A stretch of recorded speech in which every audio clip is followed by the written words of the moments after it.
Hello football friends, কিতা খবর সবর? আশা করি সব ভালো আছো। আর বিগত কদিন থেকে আমি রেগুলারলি ভিডিও দিতাম পারি না, এটার লাগে আমি আন্তরিকভাবে দুঃখিত। আর প্রতিদিন যে আমার তুমি তাই শুনো ইউরোপের ফুটবল লইয়া মারতে বা এশিয়ান ফুটবল বা আমরা দেশের ফুটবল লইয়া খুব বেশি একটা মারতে আমার দেখা যায় না, বা টোটালি আমি মাতিও না। আমি জাস্ট লাতিন ফুটবল আর ইউরোপিয়ান ফুটবল লইয়া আর কি সবসময় মাতামাতি করি। তো আজকে এশিয়ান নাই, আজকে ডিরেক্টলি মাতবো আমরা দেশের ফুটবল লইয়া। মানে যে আমরা দেশের ফুটবলে একটা পরিস্থিতি বিরাজ করে, এটা দেখে আমার খুব বেশি একটা আপসেট লাগে। আর এই বিষয় লিয়ে না মাতলেও কিন্তু ফুটবলটা অপমান করা হয়েছে। দ্যাটস ওয়াই আজকে আমি বলছি যে আমার দেশের ফুটবল লিয়ে মারতাম। তো আমরা দেশ থেকে দেখছি যে স্বৈরাচার সরকার গেছে, বা অতদিন যে একটা সিন্ডিকেটের একটা বিষয় আছিল আমরা ফুটবল ফেডারেশন, আমরা ভাবছিলাম যে হয়তো কোনোদিন আমরা ফুটবল আর মাথা খাড়া করতে পারতো না, বা আমরা ফুটবল আর কোনোদিন মাথা উঁচা করতে পারতো না। গত আগস্টের আগে আমরা ভাবছিলাম যে আমরা দেশের ফুটবলের ভবিষ্যৎ। বাট এট দ্য মোমেন্ট যখন আগস্ট পরে সরকার পাল্টে, তখন মনে হয়েছে না আমরা দেশের নতুন কিছু একটা হইব। জাস্ট কয়দিনের ভিতরে ফুটবলের উন্নতি করতে করতে করতে আমরা কিন্তু প্রিমিয়ার লিগ থেকে প্লেয়ার পাইছি। আমরা দেশের ইতালিতে প্লেয়ারে খেলে, কানাডিয়ান প্লেয়ারে খেলে, প্রবাসী ফুটবলার করা আছে যারা বালা বালা লিগও খেলায়, তারা আমরা লইয়া জয়েন দেয়। সো অবভিয়াসলি আমরা টিমটা একটু বেশি শক্ত হওয়ার কথা, আর আমরা খুবই স্ট্রংলি একটা টিম তৈরি করতাম সেই আর সাউথ এশিয়া। তোমাদের যে ফুটবলের একটা পরিস্থিতি বাংলাদেশের বিরাজ করে, এটা লিয়ে খুব বেশি একটা আপসেট আছে। কারণ 18 বছরের একজন প্লেয়ারে তুমি যদি ফোনের ভিতরে ম্যাচুরিটি আনতে পারতো না, 18 বছর একটা প্লেয়ার, তাহলে তো তুমি ভুল।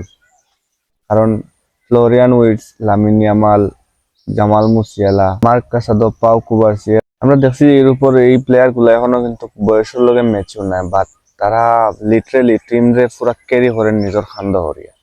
আর এই জায়গায় আমরা যে হেড কোচ আছেন বাংলাদেশের, হাবিয়ার কাবেরার কাছ থেকে একটা স্টেটমেন্ট আইছে যে হামিদুল ইসলামে খুব বালা করে, খুব বেশি বালা খেলা, স্কিলফুল একটা প্লেয়ার, বাট এখনো তার বয়সের অতটুকু ম্যাচুরিটি আইছে না যে আমি তার ন্যাশনাল টিমও জায়গা দিতাম।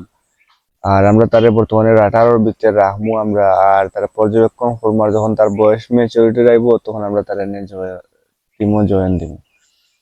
সো এই বিষয়ে লিয়ে তো আপসেট হওয়ার কথা, কারণ 17-18 বছরের ইউরোপ আমরা দেখি, আর যে ইউরোপ মাতাইরা প্লেয়ার হলে, আর তুমি হাবিয়ার কাবরেরা আমরা রেইলে একটা আপসেট করতে পারো, আমরা তো ভালো একটা ট্যালেন্ট পরে হুট করে যদি তার মুড চেঞ্জ হয়ে যায় যে আমি না এই দেশের আমিও খেলতাম না, তখন আমরা একটা নিকুট ট্যালেন্ট খুয়াইম, এটা তো স্বাভাবিক।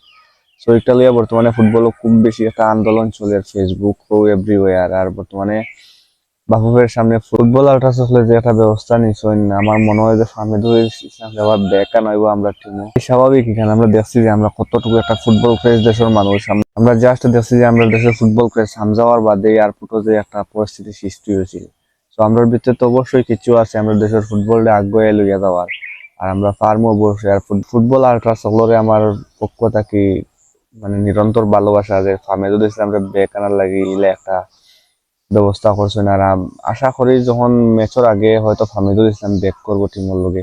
বর্তমানে বোর্ড আর কোচের মধ্যে আর কি একটা সমালোচনা আলোচনা চলে, তো দেখা যাক শেষ মতো কিতা ওই তাইল থেকে আবার কিতা ফাহমিদুল ইসলামের ব্যাক আনা হয় কিনা। ফোন তো আছিল আমার আজকে বাংলাদেশ ফুটবল মাঠ। সব ভালো থাকো, টাটা।